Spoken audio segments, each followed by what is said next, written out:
nombre es José Russo, soy de Buenos Aires, porteño.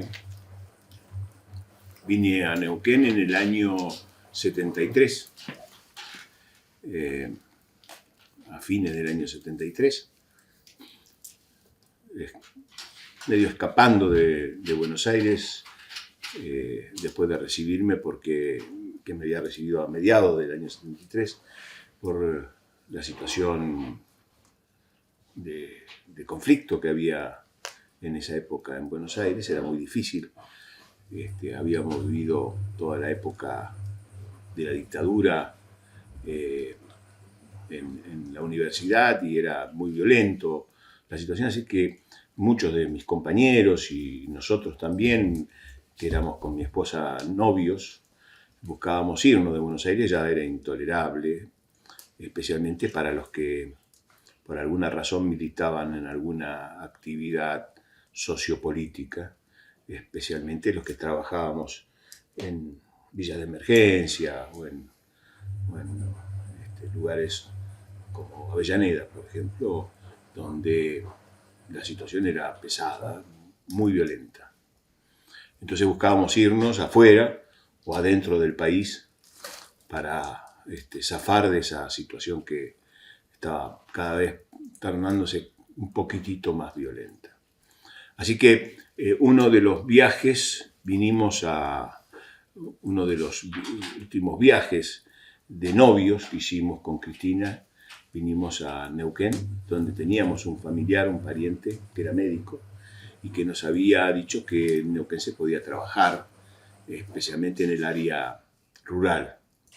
En esa época el área rural tenía connotaciones muy especiales, porque la mayoría de las áreas rurales de Neuquén estaban contenidos en áreas de frontera, áreas de seguridad de frontera, por lo cual estabas prácticamente aislado. En esa época el área de frontera era un lugar donde iban los que no tenían habilitado el título en la Argentina, los extranjeros. Tenían condiciones muy particulares para trabajar en los hospitales rurales. Cuando vinimos a Neuquén, vinimos, vuelvo a repetir, en las fines del año 73, a visitar a estos familiares. Nos ofrecieron la posibilidad de ir a trabajar a un pueblito rural muy chiquito, a Andacollo, un pueblo que tenía en ese momento 500 habitantes, o hacer la residencia en medicina rural, que empezaba en mayo del año 74. Por supuesto, yo venía de otro tipo de esquema de formación, muy especializada, donde en el Hospital Fiorito, donde yo trabajé como practicante, fui practicante, como le decían en esa época, el último perro, hasta el practicante mayor, que tenía a cargo toda la guardia, de una guardia que tenía 42 camas de internación, la guardia solamente, no el hospital. Así que era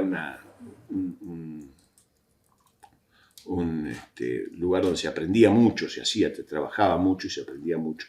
Pero yo venía de ese tipo de formación muy especializada. Cuando averiguamos de quedarnos en el Hospital Fiorito, la posibilidad de ser designado en el Hospital Fiorito era de la fecha probable en que se muriera el último, el primero que había entrado, así que teníamos una expectativa concretamente de 26 años antes que te designaran.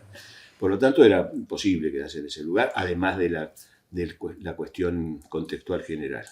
Así que cuando vinimos acá nos ofrecieron ese trabajo o la residencia. Y la residencia no teníamos idea de qué era, una residencia en medicina rural, no en medicina general ni en medicina de familia, era medicina rural, que era darle a los médicos nuevos o no tan nuevos, darle rudimentos de cada una de las especialidades básicas, más algunas otras cosas, como antropología, sociología, idioma mapuche, mecánica automotor,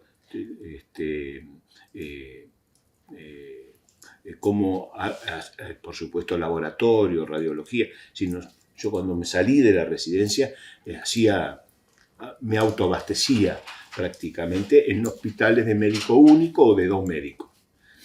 Así que esa era muy entusiasmante el poder hacer una residencia allá, porque era descubrir un mundo nuevo. Yo nunca había hecho partos ni había atendido chicos, siempre había hecho cirugía, así que era muy, muy interesante ver esa perspectiva de la medicina desde otro lugar. ¿Y quién lo recibió acá cuando vino? Bueno, acá muchas personas. Una de las personas que me recibió, porque por supuesto era este familiar mío, que era médico, era jefe de zona sanitaria, así que era un capitoste de ese momento, pero él no me entusiasmó sobre esta situación, sobre qué elegir. Yo volví a Buenos Aires y ahí me entusiasmé yo solo, cuando vi esta situación que te relato, que era muy poco probable que tú pudieras trabajar en la medicina que yo había soñado, que era la medicina sin pago. Es decir, no cobrar a los pacientes. Yo pensaba, por haber visto el hospital y las villas y todo eso, que la medicina tradicional que vos obtenías por trabajo un pago tenía una relación de dominación del médico sobre el otro, que era su única alternativa. Vos tenías el conocimiento y el otro tenía la necesidad, así que vos dominabas a esa persona de una manera terrible. Así, la gente hacía lo que vos decías, aunque vos estuvieras equivocado, y además le cobrabas. Así que la relación era muy complicada, y ver cómo la gente no tenía acceso a la salud nos parecía muy feo. Cuando vinimos acá vimos que había un sistema de salud que no cobraba, que la gente tenía acceso a la salud, no importaba dónde viviera. Si vivía en la cordillera más remota, tenía los mismos derechos de acceso a los estudios, a los tratamientos, a la medicina, que el que vivía en la esquina del hospital mayor de la provincia.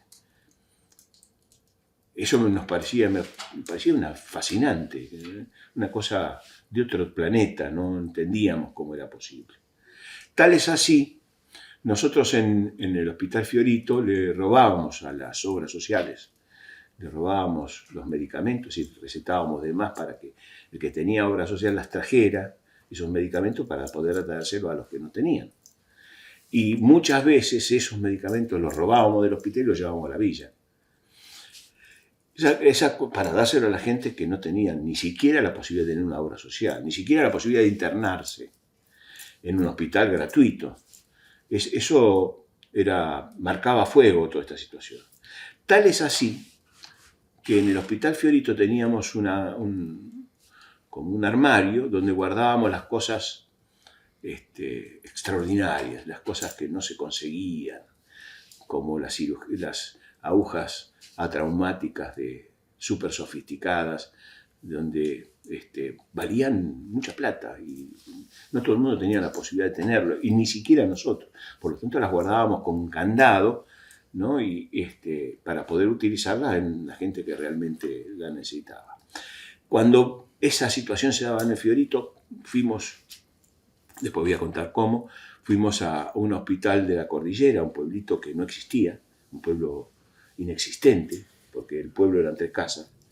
En el armario de la guardia del hospitalito, del hospital de Tricao-Malal, de esas cosas que nosotros guardábamos, atesorábamos en ese armario, estaba lleno el hospital. Yo no podía entender que un tipo que viviera en la cordillera más remota, en un pueblo inexistente, que no tenía ni plaza, hubiera de esas cosas maravillosas como aguja traumática, adhesivos para la piel de los pacientes para no tener que ponerle cinta adhesiva, vacunas, remedios, antibióticos. Se los dábamos, los teníamos ahí, agarrabas y se los dabas a la gente sin ningún tipo de problema. No podía entender que eso existiera en el mundo, no lo había visto nunca, así que por supuesto eso me llamó mucho la atención.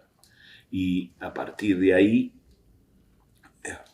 por supuesto, antes empezamos a aprender a tener el dominio de las especialidades.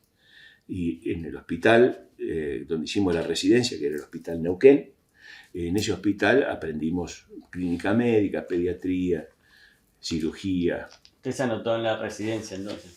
Me anoté en la residencia en Buenos Aires para dar el examen de la residencia.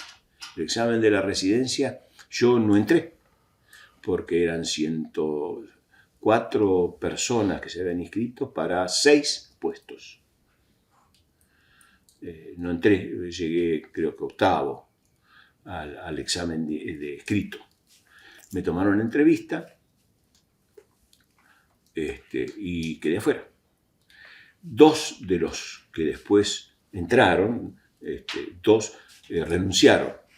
Así que quedé, después renunció uno más, quedé incorporado por omisión de los otros, no por mérito propio. Así que entré yo y otra persona que venía atrás mía también entró. Vinimos a Neuquén el día 26 de abril del año 74, en tren. En un tren que tenía asientos de madera. Los asientos con esas maderas largas. El viaje normal era de 16, 18 horas, pero tardaba un día y medio, tranquilamente, viniendo desde Buenos Aires a Neuquén. Ahí llegamos y la residencia comenzó el día 2 de mayo del año 74. Por supuesto fue un acontecimiento no muy grato, porque fue un acontecimiento por ser la provincia una de las primeras, junto con Jujuy. Eran muy parecidos las historias de evolución de la medicina rural en Jujuy y en Neuquén, por razones de tener inclusive referentes muy amigos. Empezamos, y fue un evento muy importante para nosotros, para el hospital, porque por primera vez tenía médicos en formación, sistemáticamente, porque antes incorporaba médicos, pero sin formación sistemática, recién recibidos, todo lo demás, pero sin formación sistemática.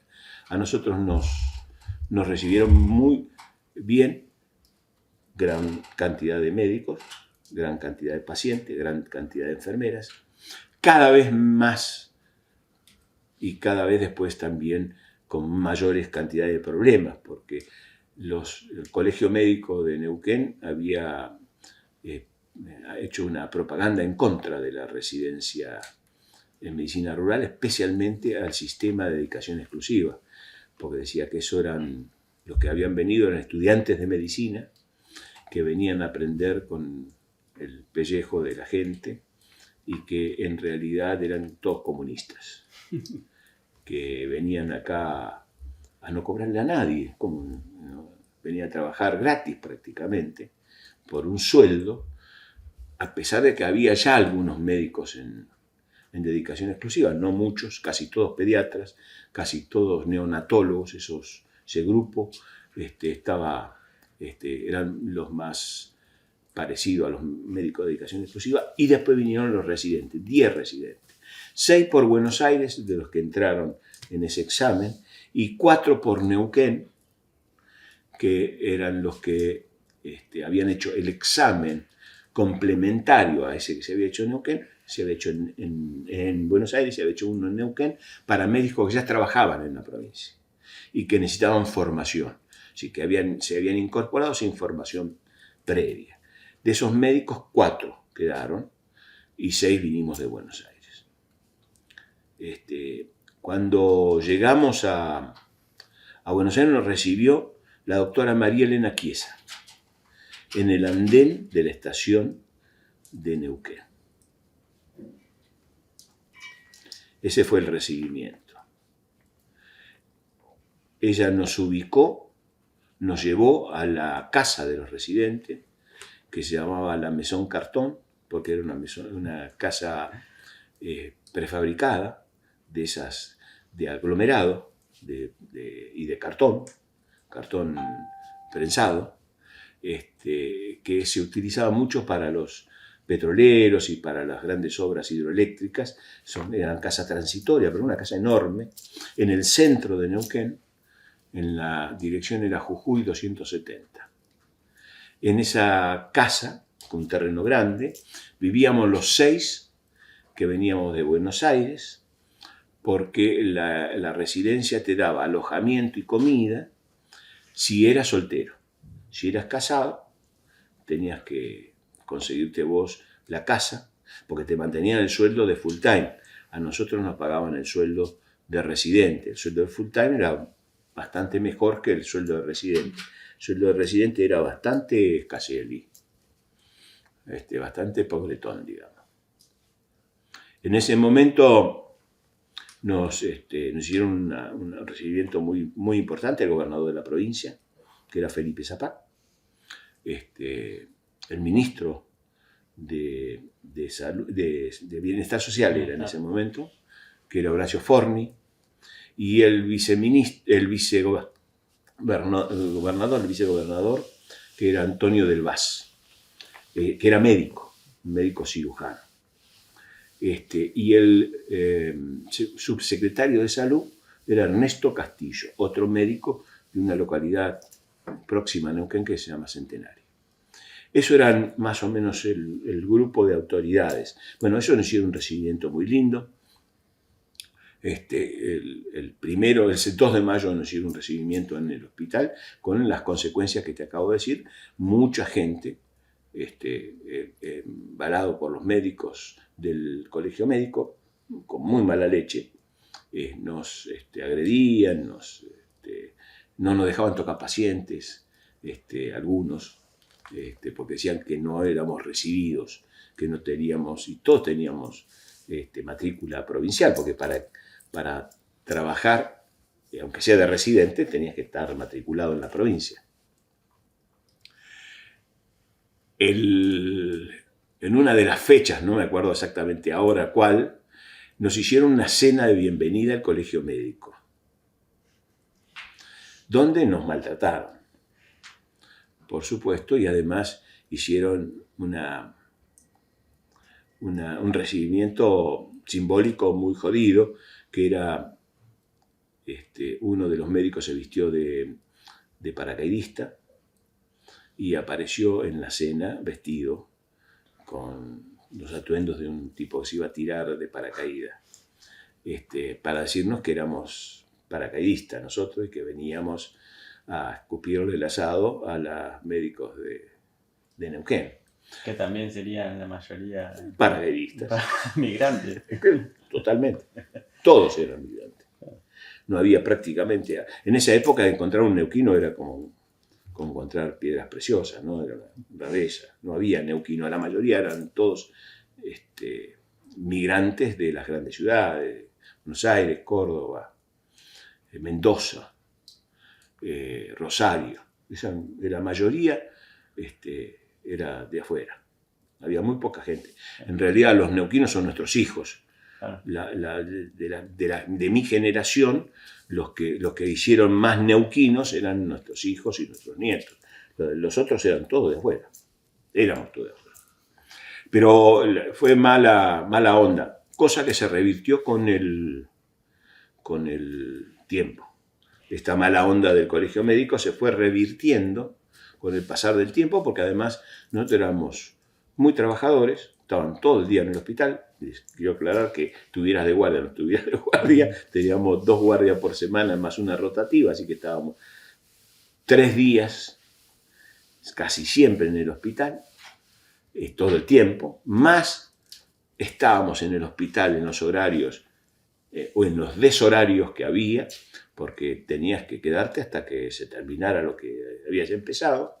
Por lo tanto, estábamos todo el tiempo en el hospital. Vivíamos en el hospital, comíamos en el hospital, hacíamos las fiestas en el hospital, festejábamos los cumpleaños en el hospital, Navidad, Año Nuevo, en el ¿Y esta jubilado. oposición vos sentís que era hacia el grupo de residentes o hacia el... Primero hacia el grupo de residentes porque fue el grupo compacto más grande, porque éramos 10. o algo más general contra el No, régimen de dedicación exclusiva? eso fue después porque más o menos en julio, agosto de ese año, del 74, se hicieron los concursos para jefe de servicio, se llamó, del Hospital Neuquén, del Hospital Castro Rendón.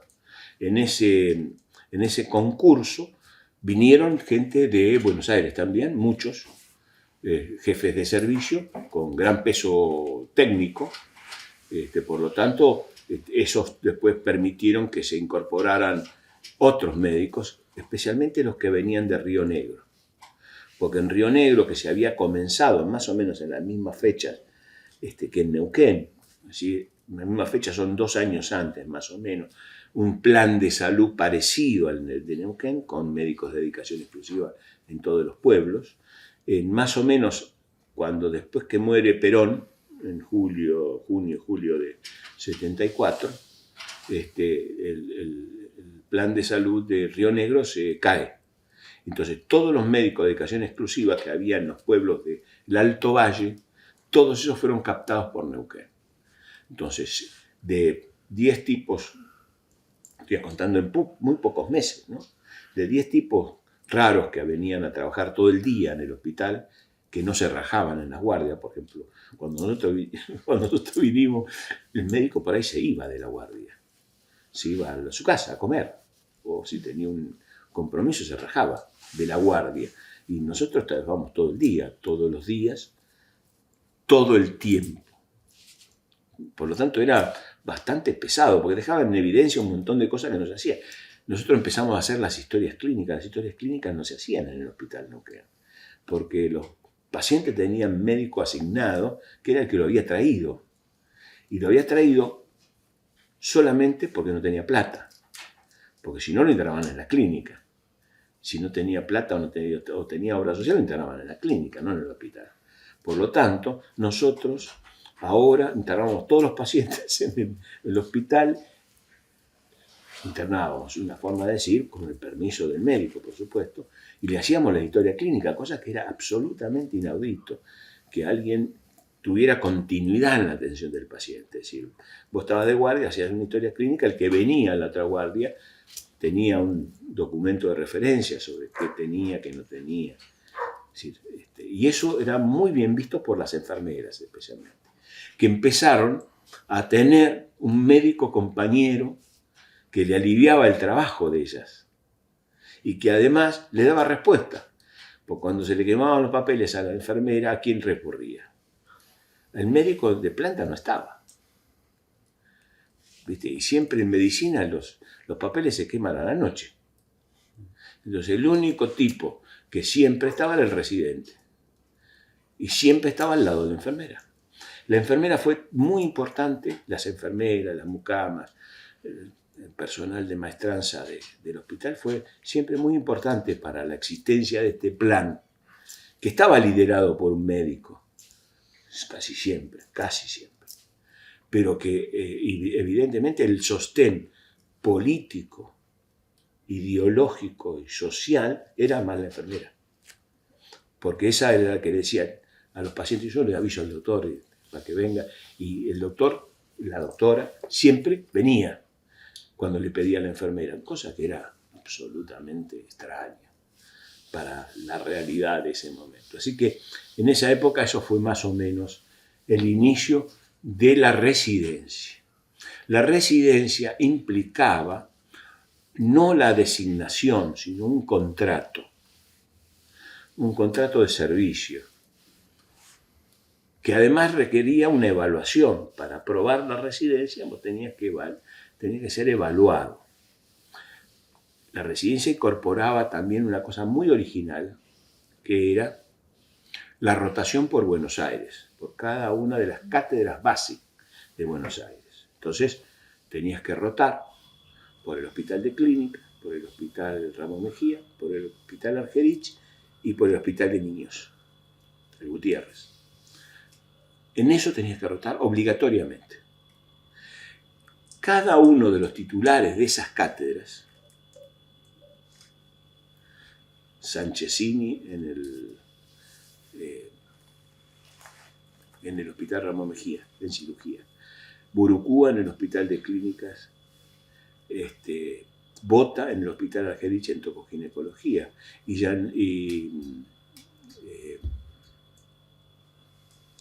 ahí se me está escapando el nombre en el Hospital de Niños. Esos venían una semana por mes a Neuquén a darnos clases en el hospital. Por lo tanto, cuando terminabas el trabajo asistencial, tenías clases en el... ¿Y cómo era la relación interna en el hospital comparado con lo que habías vivido en el Fiorito? Era absolutamente diferente porque nosotros era absolutamente diferente porque el Fiorito trabajaba en 2 o 3 horas a la mañana. El resto era territorio de las guardias, en todo sentido. Un hospital enorme, de una cantidad muy grande, creo que eran 2.000 camas, una cosa así, una cosa monstruosa, a un hospital de 250 camas que tenía una población médica muy grande, muchos con dedicación exclusiva, ya transcurridos los meses. Entonces había atención a la tarde, por ejemplo, y había guardias de cada una de las especialidades, guardias nutridas, con médicos de guardia y con residentes de guardia. Así que el hospital funcionaba todo el día, con esta mística de dedicación exclusiva, ¿no? De que los pacientes los veías todo el día y todos los días. Entonces era muy distinto a lo que era el Fiorito, donde las guardias eran el sostén del hospital y los servicios básicos eran simplemente una fantasía, no existían como tal. Los pacientes veían al médico una vez cada tanto, muchos no iban nunca, y sin embargo conformaban un staff. Por supuesto, acá estaban nombrados, cobraban sueldo, y allá no. La mayoría de los médicos eran ad honorem. Acá no, cobraban como médico de dedicación exclusiva, y la dedicación exclusiva incorporaba las 44 horas semanales, y que estaba 8 horas por día en el hospital. Había una diferencia muy grande. Eso fue más o menos. Además había una cosa muy interesante, que era el sistema de salud de Neuquén, ya con el transcurrir de estos meses. Vuelvo a repetir, toda esta evolución empezó mucho antes que la residencia, pero se consolidó a punto de partida de que en el Hospital Neuquén había permanentemente gente, permanentemente profesionales. ¿Por qué te digo esto? Porque el sistema de Neuquén tiene una característica, el sistema tenía una característica que era sistema de complejidad creciente, escalonada y sistemática y referenciada. Es decir, tenía un sistema que estaba organizado de una manera donde el que recorría las complejidades era el paciente. Es decir, si vos necesitabas una complejidad básica, estabas en un centro de salud. Si necesitabas una alta complejidad, te trasladaban a cargo del sistema de salud. A cargo significa, no solamente te llevaban, atendían a tu familiar. Por ejemplo, vos te internabas por tener un parto, y vos te internabas vos, y te internaban tus hijos, y te internaba. Y si necesitaba irte a un hospital de más alta complejidad, se iban vos, tus hijos, tu referencia, inclusive si en muchos casos los maridos o las mujeres eran atendidos. El sistema de salud atendía a todos. Y además, vos no te transformabas en un paciente del hospital de alta complejidad cuando se terminaba la atención de la alta complejidad. Volvías a tu lugar de origen, ¿no es cierto? Y seguías siendo paciente de ese hospitalito más pequeño, no del hospital grande. Por eso era referenciado. Si vos referenciabas y contrarreferenciabas un paciente, pero la atención era continua y vos tenías acceso a todo el sistema de salud y a todas las complejidades, simplemente te referenciaban a esa complejidad. cosa que no teníamos en Buenos Aires. Inclusive en muchísimas oportunidades, esto de complejidad escalonada, tenía que ver con un tipo de organización donde cada uno de los niveles tenía competencia. Tenía que hacer hasta esto. Es más, todo el mundo sabía lo que no tenía que hacer, no lo que tenía que hacer. Sabía que un tipo con un infarto no tenía que quedarse en un hospital de baja complejidad. Estaba normatizado el proceso de atención, cosa que fue gran parte de los logros de este sistema. Y de ese espíritu de cuerpo que nombró recién que había, ¿cómo era? Yo te voy a contar lo que dijo una vez uno de los creadores de este sistema de salud, uno de los más importantes, fue Néstor Perrone. Néstor Perrone era un médico de Los Menucos, en la provincia de Río Negro, que hizo el curso de salud pública y después Neuquén lo contrató para ser como director general de salud, director provincial de salud. Y él trajo a Elsa Moreno. Elsa Moreno fue, bueno, no sé si ustedes conocen la historia de Elsa Moreno, una historia desde Dama de las Américas hasta docente universitario, un personaje muy simpático, muy entrañable. Néstor Perrone una vez me dijo una cosa que me impactó. Dice, ¿qué le pasa a ustedes? Yo voy a Las Ovejas, un pueblito, y me dicen que el verde es verde. Voy al hospital Neuquén, me dicen el verde es verde. Dice, ¿qué las adoctrinan ustedes? Todos dicen lo mismo en cualquier lugar de la provincia. Era tal la penetración que tenía esta pertenencia al sistema de salud, que en realidad era eso. En realidad vos estabas solo, pero no te sentías solo porque vos pertenecías a un sistema que te contenía, te ayudaba, te resolvía algunos problemas. Cuando vos no llegabas al nivel de resolver estos problemas, vos sabías que te subías a la ambulancia, los llevabas y del otro lado te los resolvían. Ese sistema de pertenencia era el secreto de esta monolítica concepción de sistema. Donde fueras, así era, donde fueras era parte del sistema de salud. Es más, muchos hemos vivido, de distribuir en el mundo este concepto de sistema, en donde quieras. ¿Y cómo se transmitía eso? Porque era tal el convencimiento, era tal el compromiso que existía, que nosotros éramos capaces de justificar cualquiera sabía los basamentos ideológicos y organizativos y sanitarios del sistema de salud, y lo repetía como si fuera un lorito, pero en realidad lo compartíamos, y eso era lo que le daba solidez al sistema de salud de Neuquén, lo que permitió que existiera aún en la dictadura militar. Aún, es un párrafo aparte de todo eso, porque nosotros peleamos contra la dictadura militar y le ganamos. En todos los planos. Los milicos decían que nosotros éramos todos comunistas. ¿Cómo? Quieren trabajar, quieren cobrar un sueldo del Estado y no quieren cobrarle a nadie, están todos locos. ¿Qué les pasa a todos? Pero éramos buenos. Y acá la mortalidad bajaba y la gente estaba conforme y los chicos crecían y cada vez había menos desnutridos, cada vez había más vacunados y cada vez había gente que se moría menos, y era tan brillante el planteo, tan evidente el planteo, que ni los milicos lo pudieron tocar.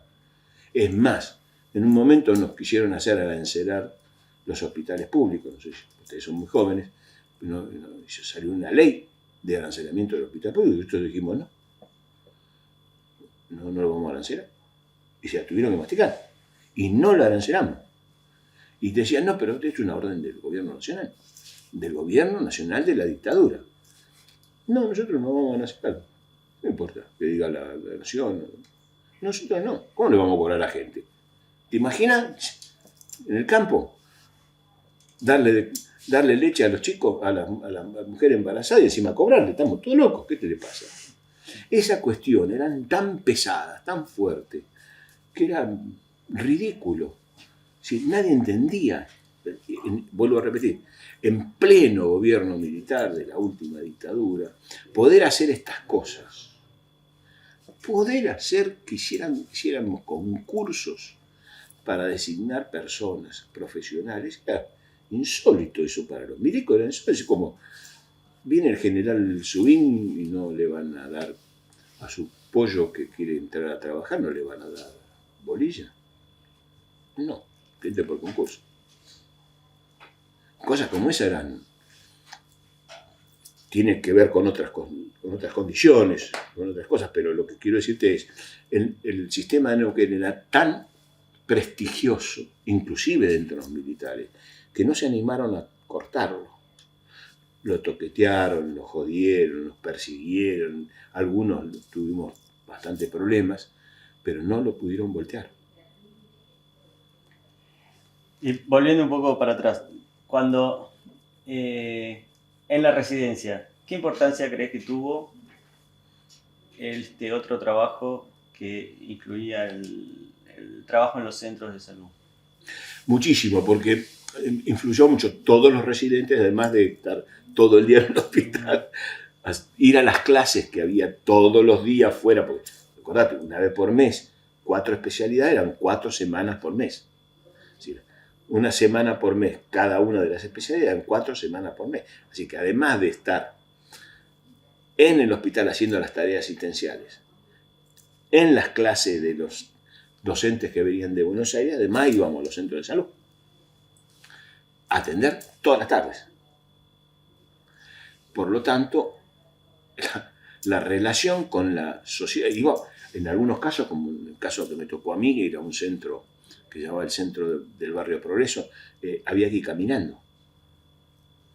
Pues no había colectivo, por supuesto no había colectivo, no había transporte público, había que ir caminando, o nos prestaba Salud Pública una camioneta, que era ridículamente vieja, para ir manejando uno de nosotros, ir hasta el centro de salud, porque era 30 cuadras de tierra, de barro, de polvo volado, como había acá, cuando había viento los cardos rusos invadían la ciudad, ¿viste? Esos cardos que parecen en las películas de cowboy, era un espanto, ¿no? Además no podías ir a ningún lado. Entonces, nosotros íbamos al barrio Progreso todas las tardes a atender todo. Teníamos consultorio de pediatría, gineco, clínica médica, en cada uno en un barrio distinto. Había 2 centros de salud formados para eso, después hubo un montón. Después yo fui director de ese hospital durante muchos años, y entonces los residentes que yo tenía en ese momento los hacía ir a trabajar a los barrios más humildes, pero sin centro de salud, sino a domicilio, para que vieran dónde vivía la gente, ¿no? Bueno, nosotros también hacíamos eso, porque era bastante, hacíamos eso porque no había otra opción, porque los más de los centros eran muy pequeños y había que salir a buscarlo a los pacientes. En esa época se instaló, un poco antes, antes de la residencia, se instaló una cosa que para mí fue muy, muy, muy determinante en el sistema de salud, que fue el control. El control del niño sano, el control de la embarazada, el control de las patologías crónicas. Era muy importante porque permitió que la salud tuviera un seguimiento de las personas, no de las patologías, de las personas, y además las personas tuvieran una referencia de confianza con la medicina, con los médicos, con el sistema de salud. Entonces nosotros, por ejemplo, en los centros de salud hacíamos control de niños sanos, que exigía hasta los 6 años, un control de 0 a 2 años, un tipo de control, y de 2 años a 6 años otro tipo de control. Y después empezaba el control del niño escolar, que era otra etapa, pero quiero que entiendan que había una sistemática intervención en los problemas de salud de la comunidad. No era solamente esperar, porque era el concepto, la enfermedad. No era quedarse en... Nosotros teníamos un sistema geográficamente regionalizado. Sí, el médico era responsable de un área geográfica, con todo lo que venía dentro. Vos, como director del hospital, no eras responsable del hospital, eras responsable del área geográfica asignada, que se llamaba área programa, donde vos tenías que ejercer acciones de programación. Entonces, el tipo que no llegaba al hospital es tu problema, también. No era solamente el que llegara, era el que no llegara. En el control del niño sano o en el control de la embarazada, vos no tenías límite, vos ibas a la casa a buscar a la embarazada. Si alguien te decía, si un agente sanitario o un vecino, cualquiera decía, hay una señora ahí que vi que no viene al centro de salud, hay que ir a buscarla, y vamos a buscarla. Y si una señora necesitaba internarse 3 meses porque vivía aislado y te tocaba el invierno, y por ahí se aislaba por la nieve, una mujer tenía que quedarse 3 meses internada en el hospital, hasta que tuviera parto, se quedaba 3 meses internada en el hospital, con toda su familia. Porque la mortalidad infantil estaba muy, muy relacionada, y la materna, muy relacionada con el parto domiciliario. Entonces, a nosotros nos habían metido en la cabeza que los partos tenían que ser institucionales, tenían que ser supervisados por un médico. Y a la mierda, había que hacerlo. De la forma que se te ocurra, de la forma más graciosa que se te ocurra, de la forma más heroica que se te ocurra, desde ir a caballo 110 kilómetros a atender un parto, porque no la podías traer a la embarazada de ninguna manera, y era mejor que el parto fuera atendido por un profesional que si fuera en el hospital. Y si no la podías traer, ibas vos. ¿Y cómo es el fin de la residencia en ese momento? El fin de la residencia fue bastante traumático porque justo el fin de la residencia se dio, coincide con el 24 de marzo del 76. Es la primera camada. La primera camada, sí. Coincide. Pero, cosas que nadie sabe. Porque los milicos respetaron las decisiones que se habían adoptado antes del golpe, que fue la del examen, la valoración y la asignación de un destino posterior. Porque dentro del contrato que había realizado en la residencia, hecha por el gobierno democráticamente elegido, dentro de ese contrato exigía la participación del residente en un destino posterior en un hospital de baja complejidad. De complejidad 13, decía en ese momento, de baja complejidad. Si vos tenías que hacer la residencia, cuando salías de la residencia y la aprobabas, no todo el mundo la aprobó. Si la aprobabas, ibas a un hospital de baja complejidad a ejercer como mínimo 2 años. ¿Y dónde la asignaron? A mí me asignaron a Aluminé. Antes de Aluminé habíamos ido con Cristina a hacer un reemplazo, porque había otra cosa que había que hacer, no había médicos. En la zona norte había 7 hospitales, de los cuales 5 no tenían médico. En uno de esos hospitales, el último médico que se fue, la gente se enojó mucho, entonces mandaron a un residente a cubrir ese hospital, que fue el hospital de Tricao-Malal.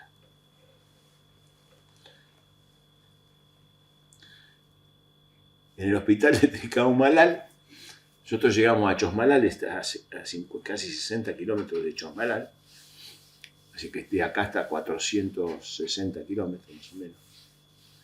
En el hospital de Tricao-Malal nosotros en Chosmalal llegamos, residentes, nosotros nos habíamos casado, teníamos una hija, la primera, eso es año 75.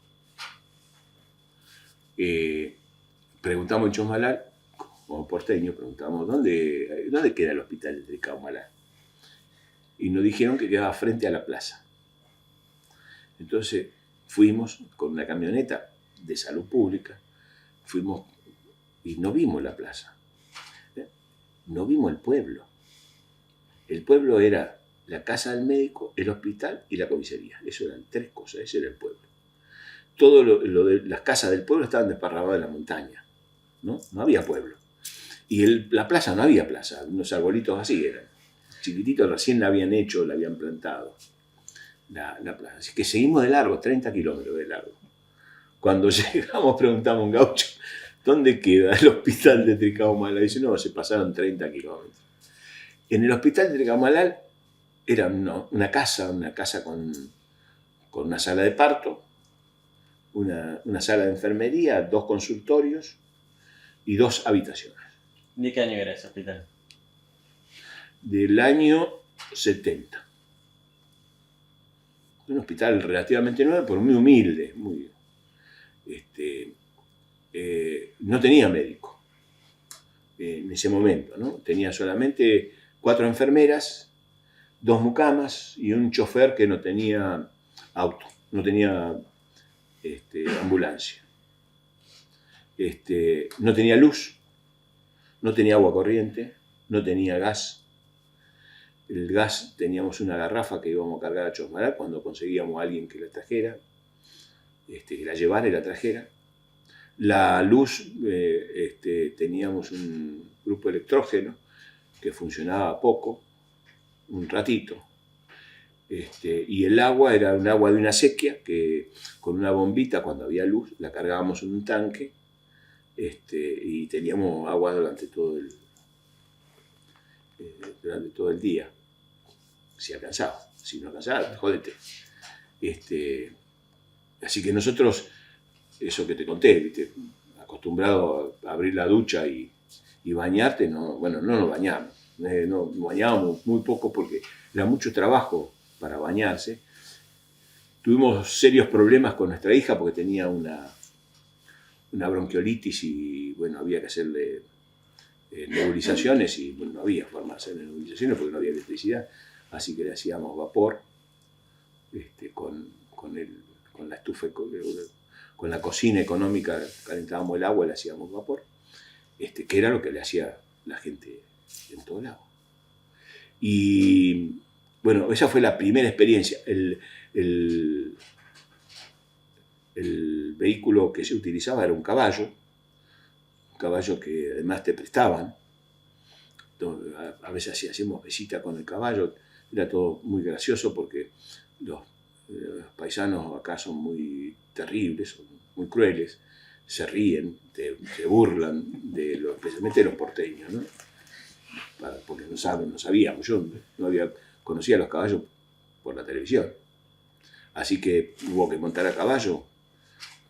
Montar a caballo era bastante ridículo, porque había que montar a caballo llevando 2 bolsas de arpillera. Una llevábamos todos los aparatos médicos, el estetoscopio, el tensiómetro, y en otro llevábamos todos los medicamentos, y otro más llevaba una bolsa de 25 kilos de leche, que repartíamos a las madres cuando traían a los chicos a control, los repartíamos con un tarrito y una bolsita de plástico. Así la fraccionábamos en domicilio. Pero la gente muy, muy contenta, y tenemos amigos después de 45 años, tenemos amigos de ese lugar todavía que visitamos después de haber estado. Ese fue el primer lugar donde fuimos. El segundo lugar, ya fuimos como director del hospital, ya fui no como residente, sino como médico director a Luminé. Un pueblo que en ese momento tenía 600 habitantes. Y una zona de influencia de 1800 habitantes. Con 11 agrupaciones indígenas.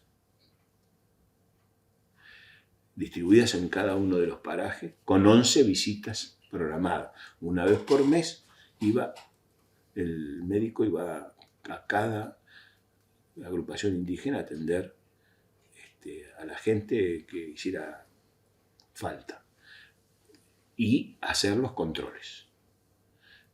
Que nosotros teníamos en cada uno de estos lugares,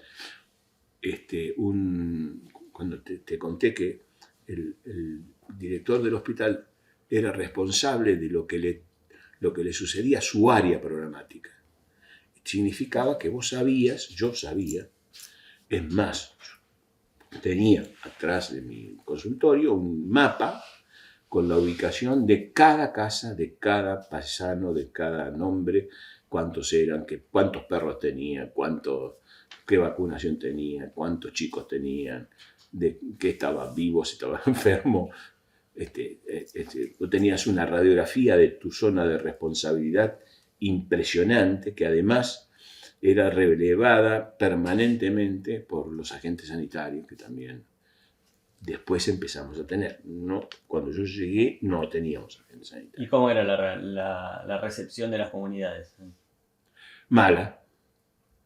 En general, por varias cosas. Primero porque muchos médicos no aguantaban estar tan aislados,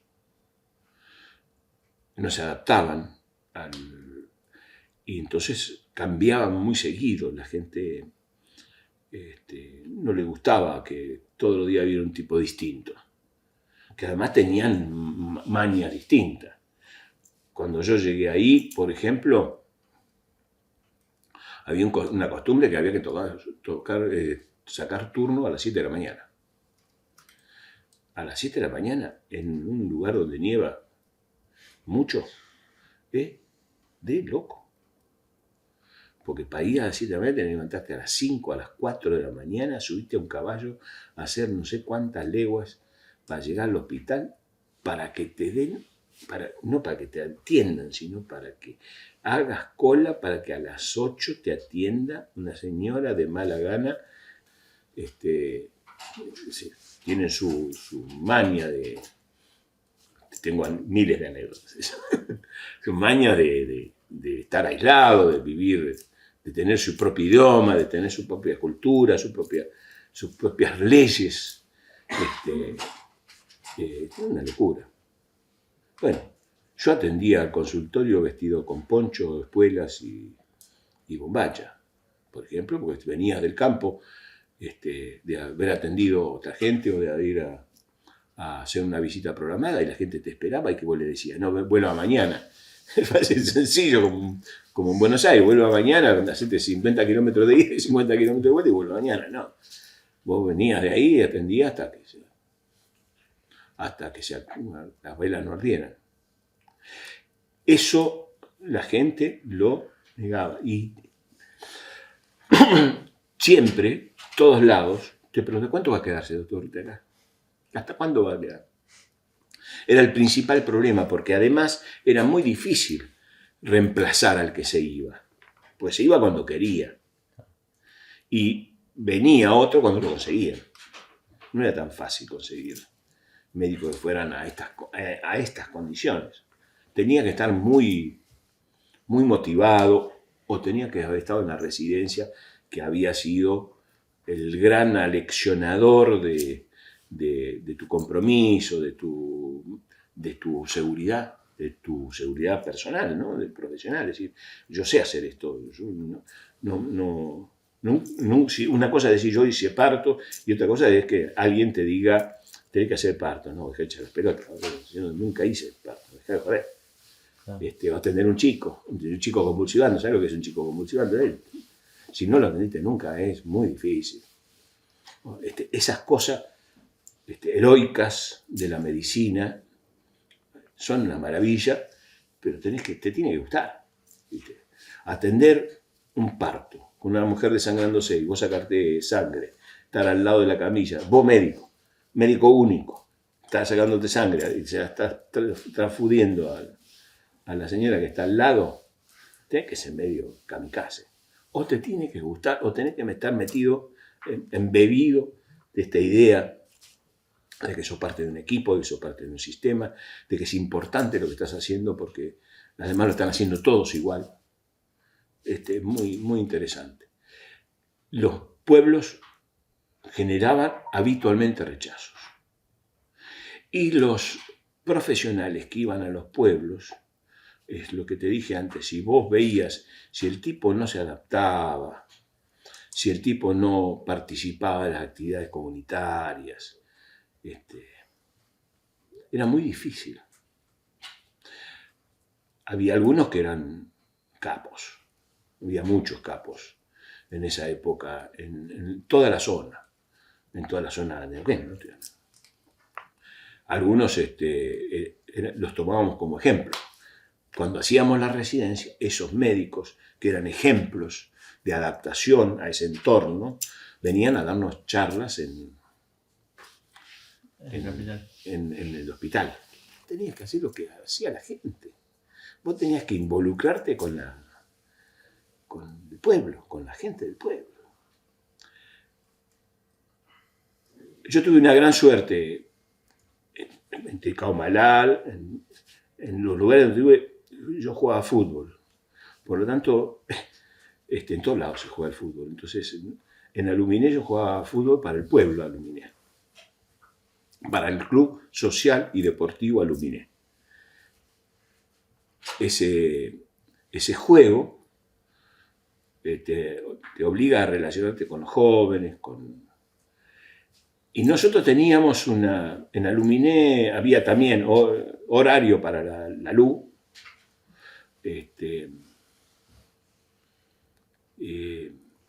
Inevitablemente te hace amigo del tipo que prende el grupo de electrógeno. Inevitablemente, porque cuando tenés un parto, va y le decís, che, Ernesto, prende el grupo. Y prende el grupo y después le hace un presente, le hace un regalo. Bueno, nos hicimos muy amigos hasta ahora, 45 años después, nos seguimos viendo, nuestros hijos son amigos, son vecinos, nosotros los vemos seguido. En Aluminé, el fútbol ha sido muy importante para relacionarse con el pueblo. Pero no solamente eso, nosotros vivíamos aislados. En Aluminé no había radios, ninguna. Y escuchábamos radio chilena. Entonces, dentro de las primeras cosas que nos compramos, muy sin un mango teníamos, éramos muy pobres. Con Cristina nos compramos una radio Tonomax 7 Mares para escuchar en onda corta lo que decían en Argentina, porque lo único que escuchábamos era la radio chilena. La segunda cosa que compramos teníamos un Winco, un tocadisco Winco. La segunda cosa que nos compramos es un equipo de sonido, para poder escuchar música, por lo menos, ¿no? Porque además te pudrí con la radio esa de onda corta, de escuchar Alemania, perfecto. Entonces nos compramos un equipo de sonido en cuotas y por partes. Cuando lo completamos, era el único equipo de sonido del pueblo. Por lo tanto, el director del hospital amenizaba toda la fiesta del pueblo. Los casamientos, los cumpleaños, el carnaval, la fiesta del pueblo. Claro, yo tenía miedo de dejarle el equipo a la gente, porque además nunca había tenido un equipo de sonido. Por lo tanto, iba yo a hacer de DJ. Inevitablemente, todas las fiestas participábamos. O Cristina haciendo el desfile de carroza de la escuela, el desfile de carroza era con carros con bueyes. Tenemos todas las fotos de eso. O pintar en los paredones del pueblo, de las pocas casas del pueblo, pintar cuadros con los chicos de la escuela. Eso inevitablemente te junta. Por supuesto, eso tiene consecuencias, porque después nos persiguió la gendarmería, ¿no? Tuvimos que irnos de noche del pueblo ese. ¿Por qué? Porque nos generaron problemas. Pues decían que éramos comunistas. O sea, un conflicto enorme entre la policía y los gendarmes. porque los policías eran a favor del pueblo y los gendarmes eran de afuera. Entonces se armó mucho lío y no, nos vinieron a pedir por favor que no fueran. ¿En qué año fue eso? En el año 78. ¿Y ahí a dónde fueron? De ahí fuimos a ningún lado. No teníamos lugar donde ir. Nos fuimos, lo único que me mantuvieron fue el sueldo. No teníamos casa, no teníamos lugar. Un amigo, otro médico, nos prestó un departamento y después cambió el gobierno en Neuquén, el gobierno militar cambió. Vino un tipo muy especial, un general, que se llamaba Trimarco, que era un tipo muy...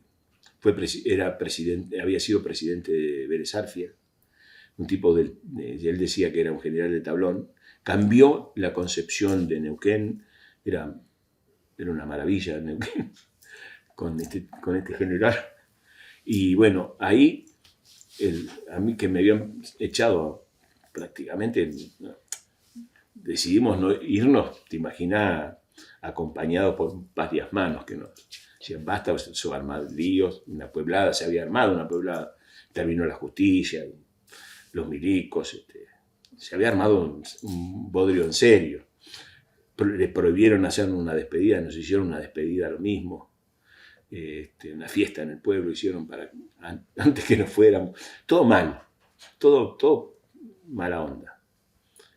El general Trimarco después me designó jefe de 7 hospitales. ¿Por qué? No sé.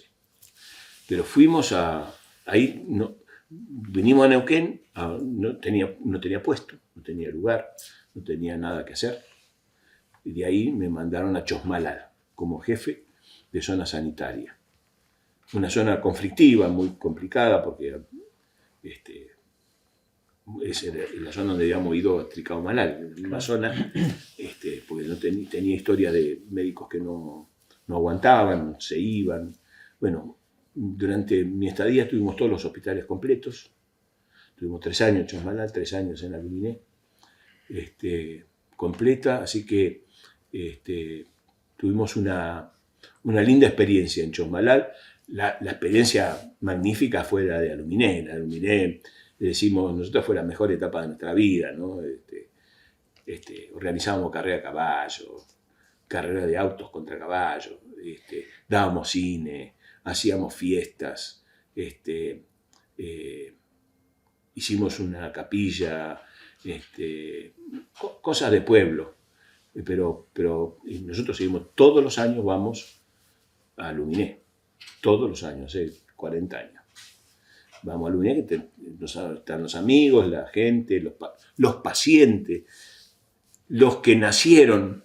Cada vez que vamos a Aluminé, todo se acuerda de mí. No, ¿quién sos vos? No, porque usted me hizo nacer y qué sé yo. Bueno, entonces, esas cosas son una maravilla del pueblo.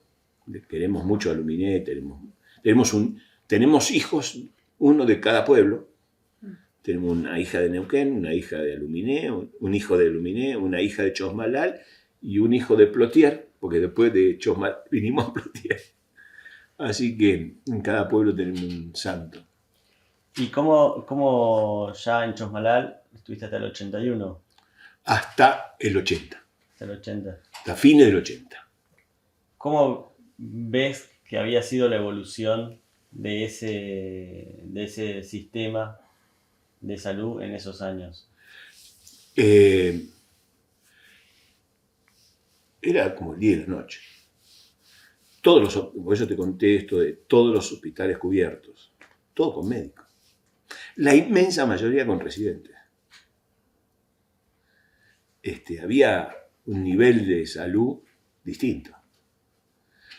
Teníamos estadísticas, teníamos vacunaciones, teníamos visitas.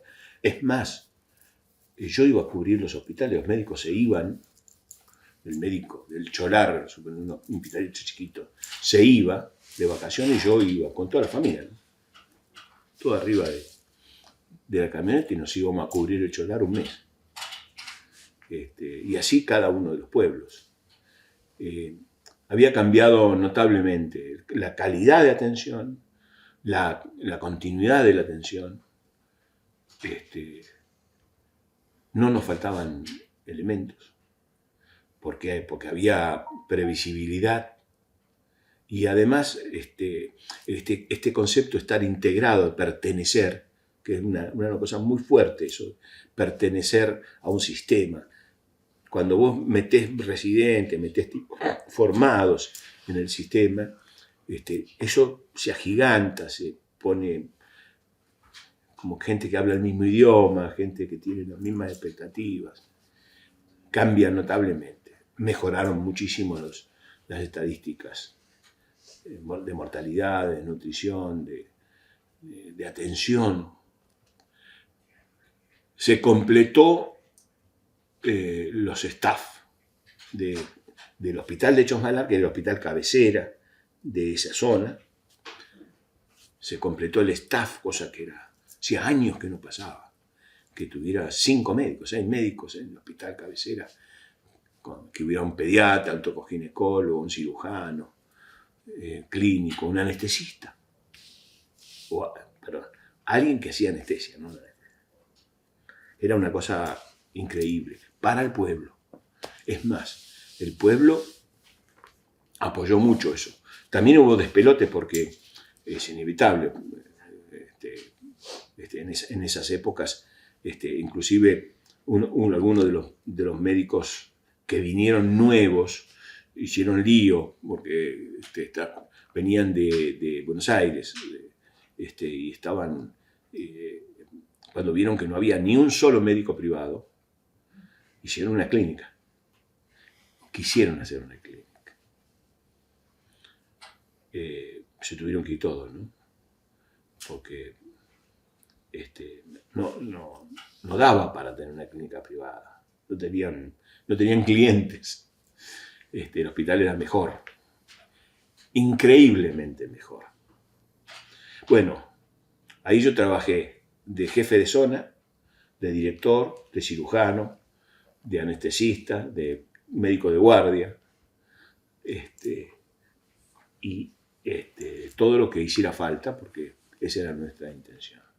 Y muchos de los chicos que después están desparramados por acá, también pasaron por esa zona durante esa época. Y después también, ¿no? Por supuesto. ¿Y cómo era la atención con lo privado? No había privado. ¿Y eran todos dedicación exclusiva? Todo. No había nadie hacía medicina privada en Chosmalal. Salvo estos 2 tipos que intentaron hacerlo. Duró 3 meses más o menos eso. Hicieron gastarle guita al pueblo, ¿no? Porque le compraron un equipo de radio. Después, no, ¿quién iba a ir a Chosmalal a hacer radiología? Ninguno. Claro. Por supuesto ahora hay médicos privados, ahora sí hay. Pero no, el hospital sigue siendo la referencia. Un hospital nuevo, ahora un hospital hermoso. En esa época tenía un hospital viejo, con salas con servicios indiferenciados por sala. Así que... Y una pregunta te hago. En ese crecimiento, Iván, la incorporación de especialistas, ¿significó alguna tensión con los generalistas? No en ese momento. No porque en ese momento, más o menos en esas épocas, más o menos empezó a generar la capacitación, la orientación de médicos generalistas a especialidades. Con lo cual yo tenía 2 beneficios. Uno, teníamos gente capacitada en algunas especialidades más específicamente, pero no perdíamos el médico de guardia generalista o la atención del centro de salud del área de programa de generalista.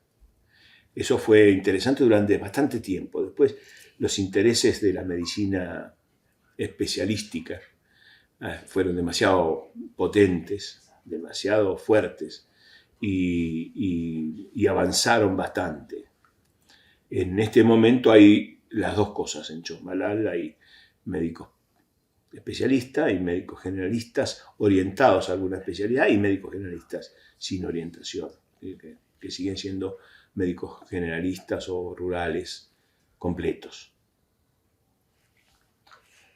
Bueno, y para cerrar, te pedimos alguna reflexión así. Termino Sí. de contarte una cosa antes de...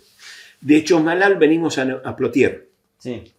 De Plotier, en Plotier, es decir, donde estamos ahora, en Plotier yo era jefe de zona sanitaria 1. Y era médico de guardia del Hospital Neuquén y del Hospital Centenario. Eso fue otra aventura, porque la aventura empezaba, la zona sanitaria empezaba en Rincón de los Sauces y terminaba en Piedra del Águila. Son como 500 kilómetros de largo. ¿Sí? Todos los hospitales en el medio eran de zona 1. No fue tan heroico ni tan... Fue complejo, porque eran grandes los hospitales, Cutralcó, Plaza Wincul, Centenario, Plotier. Eran hospitales grandes, ya eran hospitales más complejos, necesitaban otro tipo de soporte menos heroico, menos para la prensa. Pero fue una muy buena experiencia. Y apareció una cosa muy interesante, que en el año 82, por eso como dijiste hasta el 83, el 82, el subsecretario de Salud, que se llamaba Antonio García, me ofrece ser director del Hospital Neuquén. Y yo estaba en zona 1 y teníamos un grupo muy interesante de directores de hospitales, que eran varios y grandes. Muy interesante, quiero decirte que hacíamos reuniones muy seguidas, charlábamos.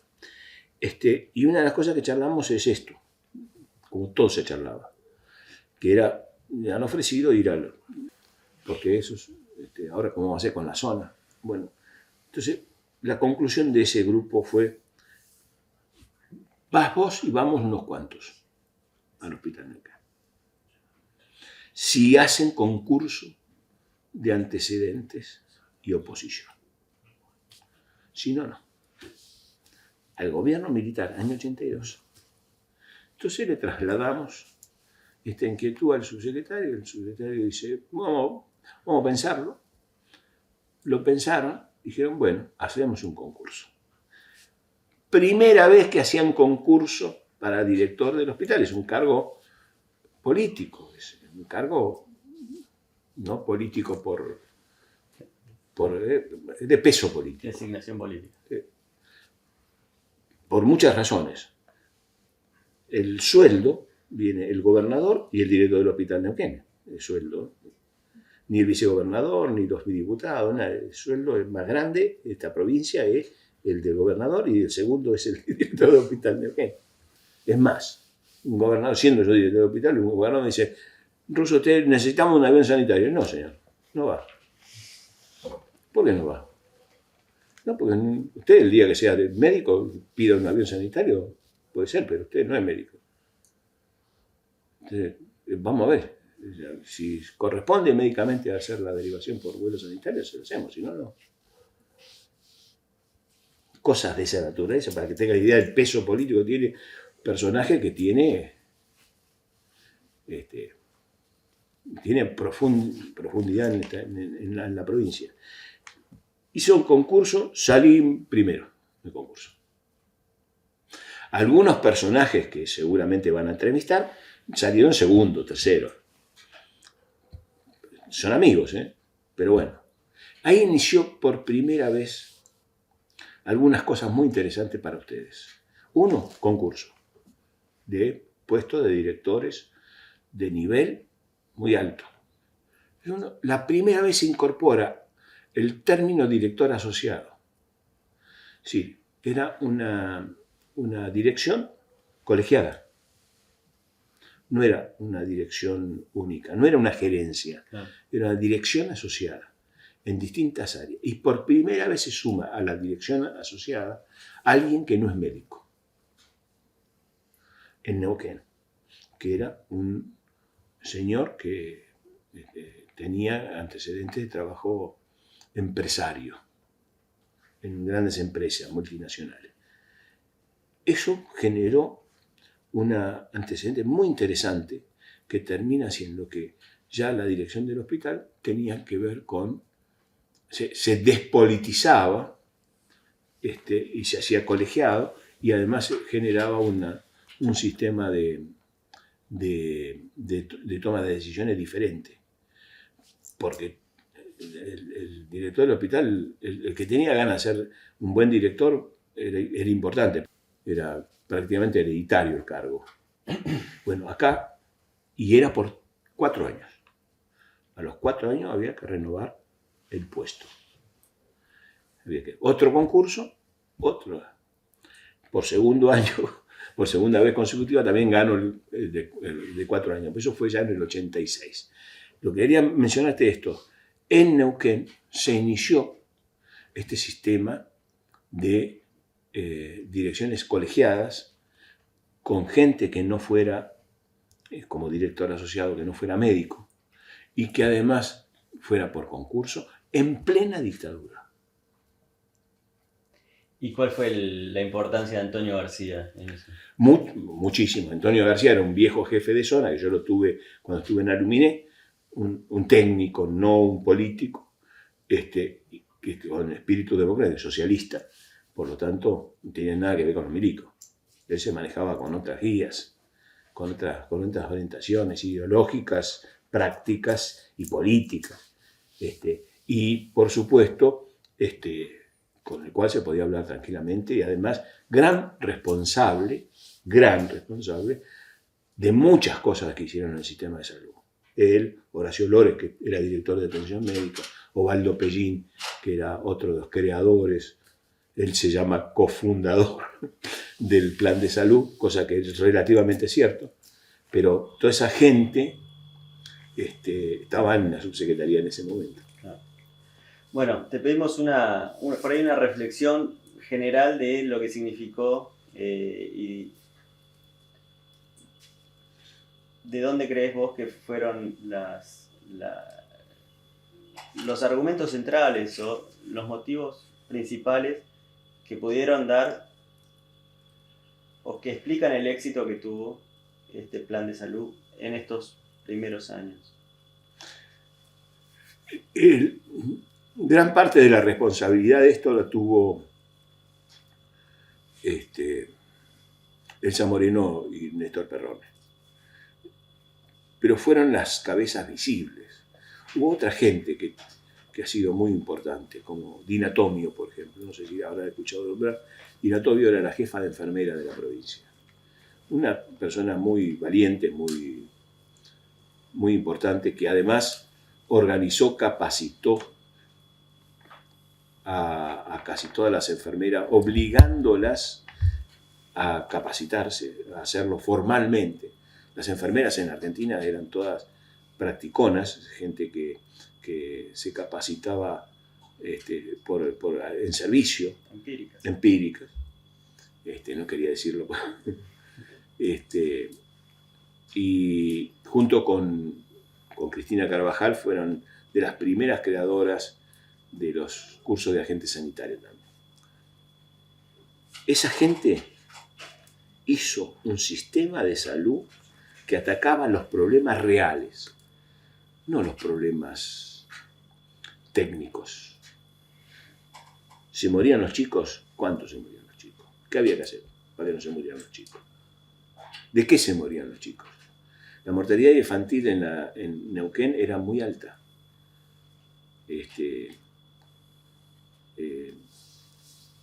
Cada uno tiene una versión, forma parte de su programa de percepciones. Sí.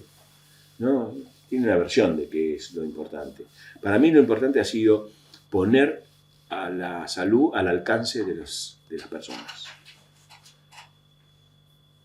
Desde el lado de la gente, desde el lado del integrante del sistema, es la pertenencia. Vos te bancabas muchas cosas porque pertenecías, porque eras de este grupo, compartías las ideas, eso que decía Perrone. ¿Qué nos adoctrina ustedes? Mierda. Pero además había una actitud de gobierno que correspondía con todas estas cosas. Te cuento esto para que tengan idea. Vos, cuando había reuniones permanentes de congresos de jornadas de medicina, jornada de pediatría, jornada de tocoginecología, jornada de inmunizaciones, de vacunaciones, cuando había esa jornada, venía la subsecretaría de salud, te ponían en las filminas, ¿cómo se llama? Se proyecta. En la diapositiva. En la diapositiva, te ponía los datos de tu hospital. Si a vos te daba menos que lo que tenías el año pasado, menos de cobertura, menos de chicos bajo control, más de nutridos, ¿qué te pasa? Te lo decían en público. No, estamos notando que Aluminé tiene menos embarazadas bajo control el año pasado, la natalidad sigue siendo la misma, ¿qué le pasa? ¿Qué le pasa a ustedes? Eso se podía hacer porque vos pertenecías a ese esquema, a ese sistema de atención. Eso, la pertenencia era muy, muy importante. La razonabilidad técnica. Es decir, había un sistema vigente que era regionalizado, complejidad creciente, que tenía referenciado, que tenía bases técnicas concretas, que además todo el mundo se encargaba de hacerlas cumplir. Vos, cuando dirigía un yo derivaba a un paciente, el otro día me encontré con una paciente que había derivado de la Aluminé a San Martín de los Andes.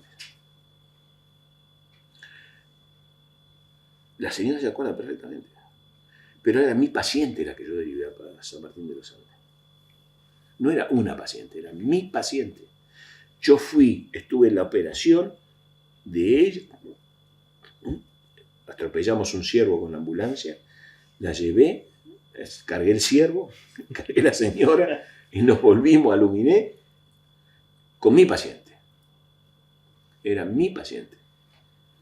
No era paciente del sistema, era mi paciente. Y yo formaba parte del sistema. Entonces, para mí la referencia era mi paciente. En el hospital de San Martín de los Andes no se apropiaron del paciente. Decían, esta paciente es de Russo, sí que sea. A él le vamos a contar todo lo que hicimos, todo lo que vamos a hacer, todo lo que dejamos de hacer, para que él sepa, cuando la atienda en Aluminé, sepa qué pasó. Eso de referencia y contrarreferencia es, cuando el sistema funciona en su totalidad, ¿sí? Es una maravilla, porque reafirma esto de la pertenencia. Y otra cosa que es importantísima, por supuesto es una obviedad, es la decisión política de que esto funcione. Bancarlo. ¿Bancarlo cuánto? Bancarlo 40 años. No, un año, no una gestión. 40 años. 50 años. ¿Con qué?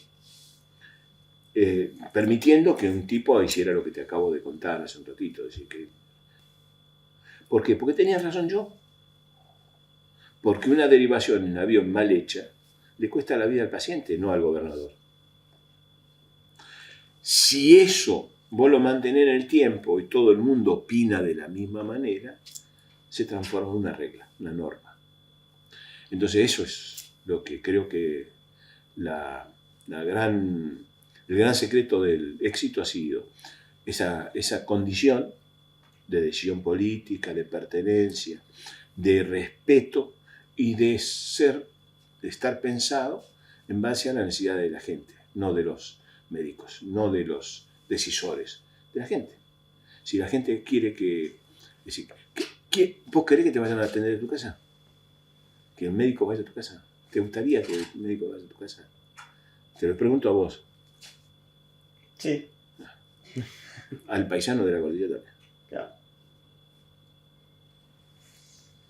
Bueno, muchas gracias.